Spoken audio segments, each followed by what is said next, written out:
Hey everyone, welcome back. So this was particularly a hard video for me to make because during the research of this video, I started asking so many questions to myself. See, when we are living in our daily lives, we don't pay attention to the things which may seem normal or obvious to us, but the world we live in today is collecting information without our knowledge. Let me play a short clip from The Guardian, and in this clip you will see few NSA folks, few senators, and some other folks who are talking about the privacy and data. I'll mention the link as well in the description, and one thing is for sure that after reading the article and after watching these videos, you will ask a question: are we better off with or without the technology? The sad part is that we don't have a choice, and here's the video. Well, put it this way. You're sitting in your living room and the police walk into your house and start rifling through your desk. If you've done nothing wrong, you shouldn't be worried about that. No, that's not the way our American system works. Everybody is a target. The government is collecting information about everybody, and that's no longer, just speculation. I'm not anti-government. I'm just pro-freedom. The NSA sort of performs two kinds of surveillance. They perform dragnet surveillance of everyone's communications, and then they perform targeted surveillance of individual communications. And if the NSA wants to get into your computer or phone, they're going to get in, and there really isn't any way to stop them. Okay, so I'm sure you also started to think about obvious concerns, but one thing is very clear. If we are not going to adopt, then we will be left behind like an open wound that is waiting to get infected. Now I will share my screen. Please consider subscribing so you don't miss any future videos, and smash the like button so this video can reach out to more Palantir lovers. Here's my screen. Okay, so there is a documentary on Netflix called The Great Hack, and I highly recommend if you have not seen it yet. In this documentary right here, that's one of the image. In this documentary, they talk about a British firm, Cambridge Analytica, and how this firm has over 5,000 data points on over 220 million Americans. Let's just take a pause for a second and tell me 500 things you know about yourself. Okay, 500 things. I'm not even going to 5,000. I bet you will be clueless after 50 things, because I played this on myself and I just got lost after few, because they have over 5,000 data points on each and every one of us, 220 million Americans. Things that are not important or relevant to us is what makes who we are.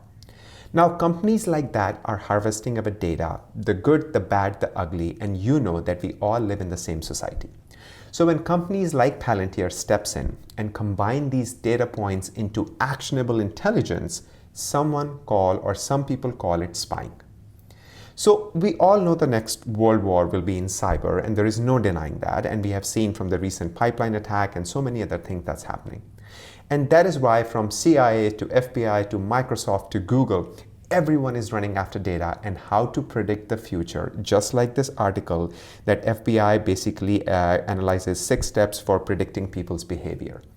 So FBI, we know, has been working with Palantir, and that's what they're doing. Some of the news is controversial, so they don't really advertise much, but we know that things are going in that direction, and many of the government agencies are already using companies like Palantir. Now, let me take you back in the time. It's June of 2013, and there was a breaking news about Edward Snowden right here. And I'm pretty sure that most of you remember this article. Some say right here, Snowden leaks that expose US spy program. Some say that this is worse that ever happened to US security, and it pushed US 10 years behind. That was a major leak.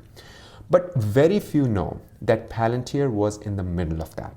There was a news article that came out in 2017, way before Palantir became popular, and that how Palantir helped NSA to spy on the whole world, right here. This was published in 2017, how Peter Thiel's Palantir helped the NSA spy on the whole world. So this leaked or this information came out from Edward Snowden's leaked documents. That was a big deal, at that time. Now, Palantir has since grown into a more complex system where they are now assisting with not only data, but combining land, air, sea, and cyber into an intelligent platform. Take a look at that image from their Q4 deck that talks about how they are basically real-time integrating sensors from vehicles, which is land, aircraft, which is air, and ships, which is water. So they are taking everything together and giving the data to the Defense Department or the agencies around the world to basically take action. So one thing is very clear to me, that if we are not using Palantir or a company like Palantir, then someone else will, and they will have an advantage over us. In the second image, which I'm going to show you here, Palantir is talking about how they're assisting in Impact Level 5 or IL5, which is right here. And IL5 is Mission Critical Information National Security System. How they're assisting, and they're setting over companies like Oracle, Google.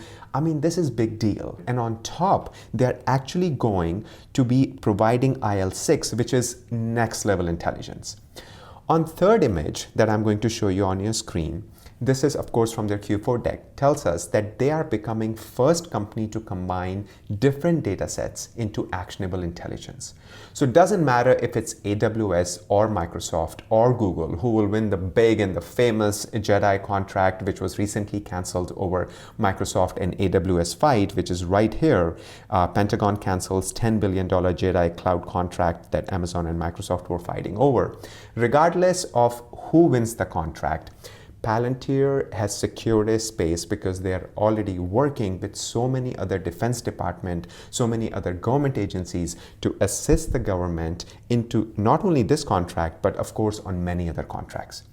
So in my opinion, Palantir has positioned itself before time to become one of the most critical, I would say, companies for this new cyber world. And regardless who makes the weapon or ships or radars, because of the software power and flexibility, Palantir can add value at any stage.